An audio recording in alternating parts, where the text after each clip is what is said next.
എല്ലാവർക്കും ജനതാ ഗാരേജിൻ്റെ പുതിയൊരു വീഡിയോയിലേക്ക് സ്വാഗതം. ഇന്ന് നമുക്ക് വർക്കിനായി കിട്ടിയിരിക്കുന്ന ഒരു ഹൈക്രോസ് GX വേരിയൻ്റ് ആണ്. ഇത് പത്തനംതിട്ടയിൽ നിന്ന് വന്ന വണ്ടിയാണ്. നമുക്കിതിനകത്ത് മെയിനായിട്ട് ചെയ്യാനുള്ള ഹൈക്രോസ് GR ഗ്രില്ലാണ്. നമ്മൾ 90% വണ്ടികളിലും ഫ്രണ്ട് സൈഡിൽ ചെയ്യുന്ന ഒരു മെയിൻ മോഡിഫിക്കേഷനാണ് ഹൈക്രോസിൻ്റെ GR ഗ്രില്ല്.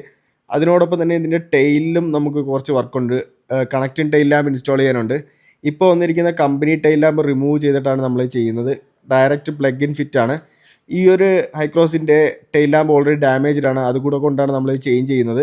അപ്പോൾ ഒരു ടെയിൽ ലാമ്പ് നമുക്ക് ചേഞ്ച് ചെയ്യാനായിട്ട് ഏകദേശം അരമണിക്കൂറത്തെ വർക്കാണ്. ഡോർ ഫ്ലാപ്പുകൾ മാത്രം റിമൂവ് ചെയ്താൽ മതിയാവും. ഇതെല്ലാം ഫുള്ളി ഇമ്പോർട്ടഡ് ആയിട്ട് തൈവാനിൽ നിന്ന് വരുന്ന ടെയിൽ ലാമ്പാണ്. സ്റ്റൈലിൻ എന്ന് പറഞ്ഞ ബ്രാൻഡിൻ്റെ ടെയിൽ ലാമ്പാണ്. അത്യാവശ്യം നല്ല ക്വാളിറ്റി വരുന്ന ടെയിൽ ലാമ്പാണിത്. ഇത് സെറ്റ് ഓഫ് 5 പീസാണ് വരുന്നത്. നമ്മുടെ സെൻറ്റർ പീസ് ഉൾപ്പെടെ ഇതിനകത്ത് ചേഞ്ച് ആവും. ഇത് ഇൻസ്റ്റാൾ ചെയ്ത് കഴിയുമ്പോൾ തന്നെ വണ്ടീൻ്റെ ലുക്കിലൊരു നല്ല വ്യത്യാസം വരും.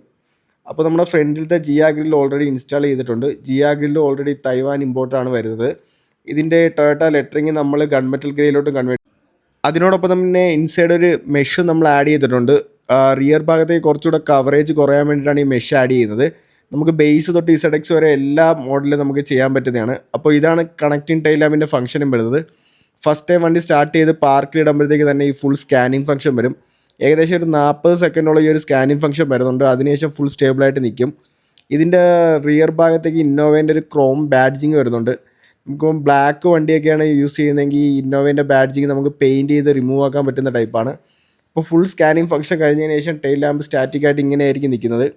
ഇതിൻ്റെ എൻഡ് പോർഷനിലോട്ട് നോക്കുകയാണെങ്കിൽ ഒരു എൻഡ് പോർഷനിൽ ഒരു ഇൻഡിക്കേറ്റർ വരുന്നുണ്ട്. അതിൻ്റെ സ്റ്റൈലിങ്ങിൻ്റെ ഭാഗമായിട്ട് വരുന്നതാണ്. ഈ ഒരു കണക്റ്റിംഗ് ടെയിൽ ലാമ്പ് ആഡ് ചെയ്യുമ്പോൾ തന്നെ റിയർ ഭാഗത്ത് ഏകദേശം ഒരു 50% വേണ്ടി ഡിഫറൻസ് വരും. അപ്പോൾ ഫ്രണ്ട് ഗ്രില്ലിൻ്റെ വർക്കും ഫുള്ളായിട്ട് കഴിഞ്ഞിട്ടുണ്ട്. അപ്പോൾ നമുക്ക് ഇതെല്ലാം കഴിഞ്ഞതിന് ശേഷമുള്ള